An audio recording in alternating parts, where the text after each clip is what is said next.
Hello बच्चों, now we will start with heterogeneous equilibria.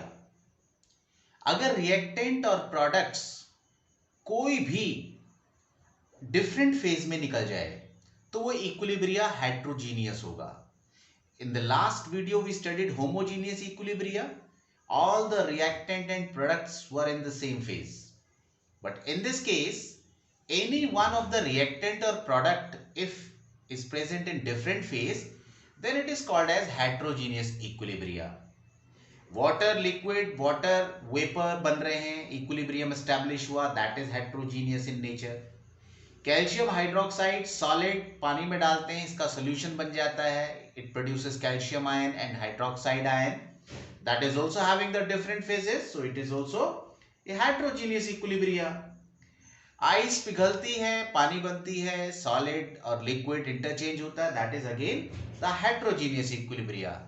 So you can write it is the equilibria when all the reactants and products are not in the same phase.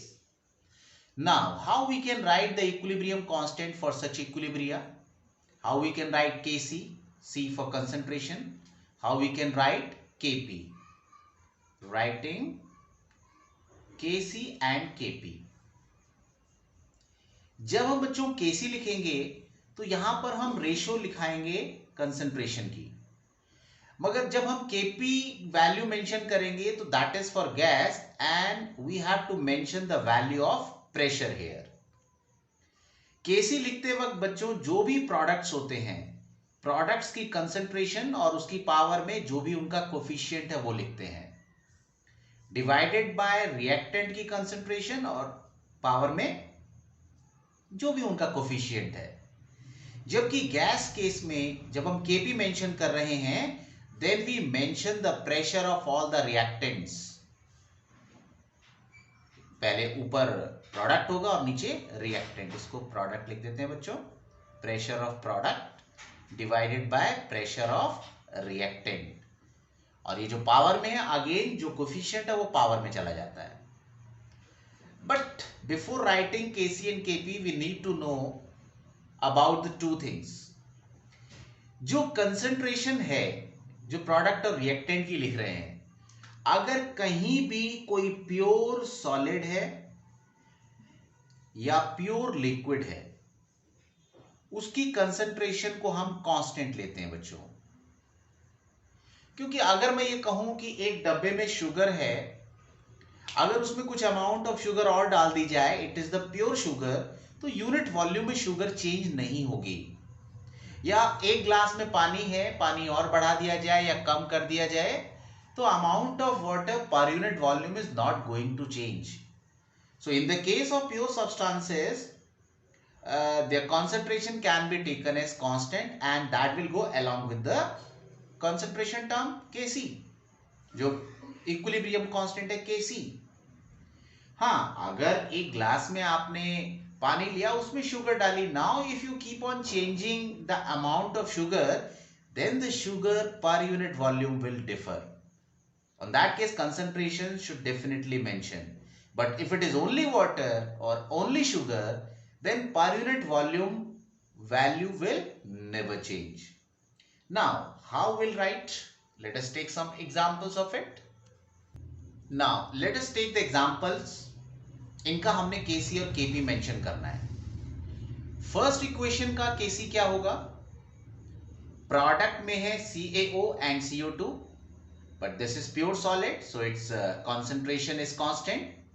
On the left hand side we have this pure solid CaCO3, तो इसकी concentration भी constant रहेगी, so they will be taken as the constant and only the value is CO2, so it will be concentration of CO2 only. और जब हम Kp mention करते हैं तो उस केस में हमें सिर्फ प्रेशर मेंशन करना है and that will be only for gas. So it will be pressure of CO2, coefficient 1 है तो पावर में 1 रहेगा. For the second equation, Kc is product में है बच्चों HI, HI की पावर 2, क्योंकि कोफिशिएंट 2 है, और रिएक्टेंट में concentration H2 and I2. Kp के लिए जो कंसंट्रेशन टर्म है उसकी जगह प्रेशर टर्म आ जाएगी, pressure of H2 and pressure of I2. So this one is for this second equation. Now for this third equation, इसके लिए बच्चों Kc आएगा, प्रोडक्ट में है NO, concentration of NO power 2, reactant में है N2O4. Kp के लिए बच्चों again the term will be pressure, pressure of NO power 2, pressure of N2O4 and the power is 1.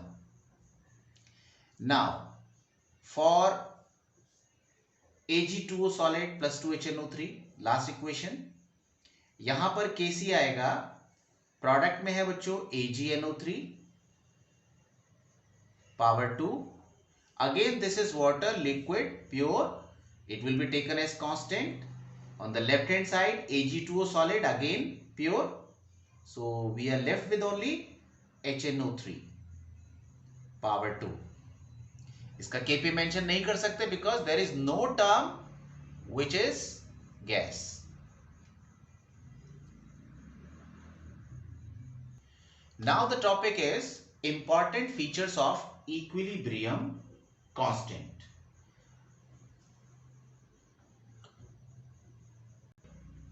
जो टॉपिक बच्चों हमने लास्ट वीडियो में कवर कर लिया है, before starting its application let us revise it कि this equilibrium constant is applicable when the concentration of reactant and products become constant and the value of Kc is this is independent of initial concentration. This depends on temperature. Temperature के change होने से Kc की value change होती है. Reaction को अगर हम reverse कर दें तो इक्विलिब्रियम कांस्टेंट रेसिप्रोकल हो जाता है. रिएक्शन को अगर हम n से मल्टीप्लाई करते हैं इट विल बिकम Kc की power n. If we divide any reaction by n then the new equilibrium constant will be Kc की power 1 by n. Now let us start its application. Now, the first application of equilibrium constant is in predicting the extent of reaction.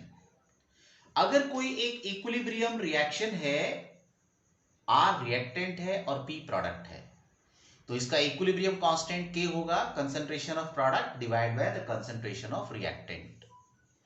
अगर बच्चों reaction ज्यादा से ज्यादा product की तरफ जाएगी तो न्यूमरेटर वैल्यू बढ़ जाएगी, concentration of product will increase and the concentration of reactant will decrease. So in such cases the value of Kc will increase. Kc जितना ज्यादा होगा उतना प्रोडक्ट की फॉर्मेशन ज्यादा होगी. So you can write greater the value of Kc, greater will be the amount of product formation. Greater will be the amount of product formation.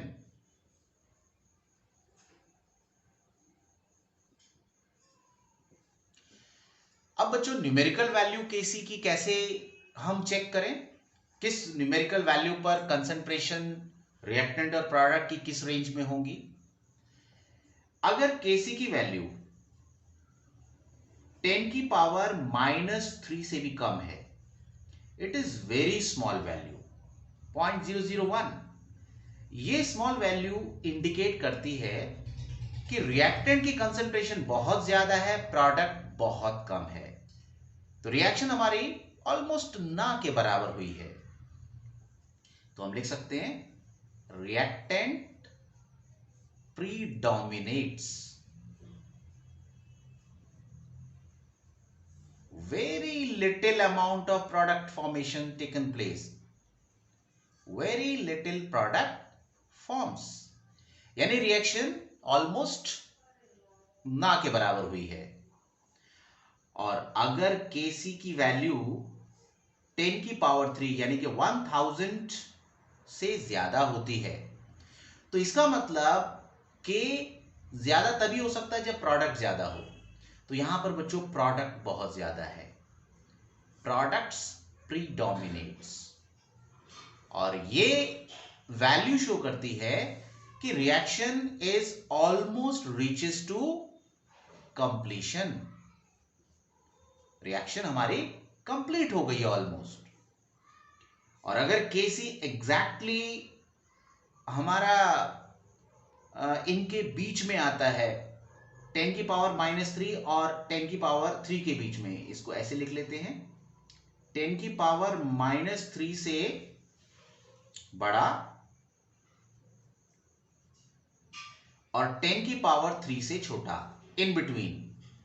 Therefore, comparable amount of reactant and products are there. Comparable amount of reactant and product. In such case, we study equilibrium. तो these are the numerical values. 10 की power -3 से Kc कम हो तो reactant ज्यादा है, 10 की power 3 से अगर Kc की वैल्यू ज्यादा हो तो product predominates, reaction reaches to completion, and in between 10 की पावर -3 to 10 की power 3 the comparable amount of reactant and product formation is being taken place.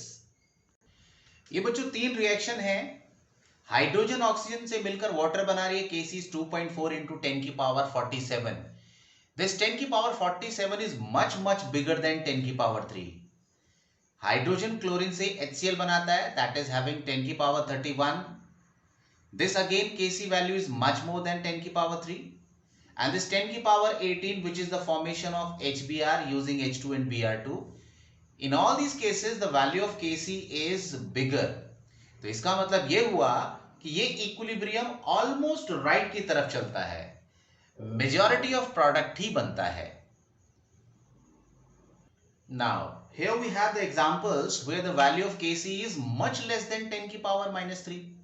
यहां पर नाइट्रोजन ऑक्सीजन से मिलके NO बना रहा है, which has the Kc value 4.8 into 10 की power -31, which is much less than 0.001. और H2O का हाइड्रोजन ऑक्सीजन में ब्रेक होना 4.1 into 10 की पावर -48, ये भी बच्चों बहुत कम है। इसका मतलब ये हुआ कि ये दोनों की दोनों रिएक्शन ऑलमोस्ट लेफ्ट की तरफ रहती हैं। very little amount of product formation takes place. Second application है in predicting the direction of reaction. For example, let this reaction is at certain stage where we have some product and some reactant, but we do not know whether the reaction is just moving left to right or right to left. So at that time, just notice the concentration of product and reactant. Just calculate the quotient QC, क्योंकि ये concentration की ratio जब तक Kc नहीं बनेगी जब तक equilibrium ना आ जाए. Before reaching equilibrium, if we are just finding the ratio of the concentration of product divided by the concentration of reactant, and obviously the power is their coefficient, so that ratio is called as concentration quotient. Now this concentration quotient has finally equal to Kc, and if Qc is let 10 की power 2 and let the equilibrium constant given is it is 500. Now initially the value is 100 and it has to go up to 500. It means इस value को बढ़ना है. अगर Qc को बढ़ना है तो उस केस में प्रोडक्ट की कंसंट्रेशन को अभी और बढ़ना पड़ेगा, रिएक्टेंट की कंसंट्रेशन कम होगी. It means the reaction will move in the forward direction. तो हम लिख सकते हैं बच्चों, if QC is less than KC, therefore reaction will move forward.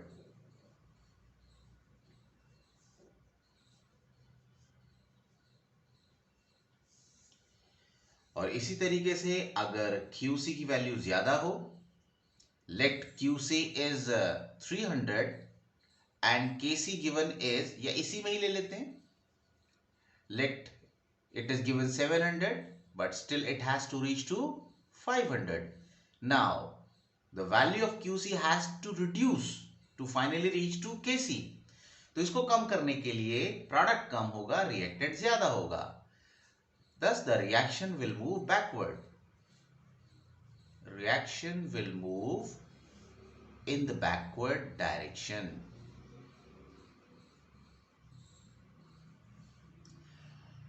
अगर ये दोनों बराबर होते हैं, इसका मतलब इक्विलिब्रियम आ चुका है. QC and KC stage shows the equilibrium is being achieved. तो इस तरीके से हम देख सकते हैं कि रिएक्शन फॉरवर्ड जाएगी, बैकवर्ड जाएगी या इक्विलिब्रियम में है. Let us understand it graphically. अगर QC कम है KC से, then to equalize it has to move forward. And if this QC, which is denoted here by Q dash C, is greater than KC, then the reaction has to move backward to equalize the value of KC. The third application is to find out the equilibrium concentration. जैसे A और B react करके, let it is giving us the product P.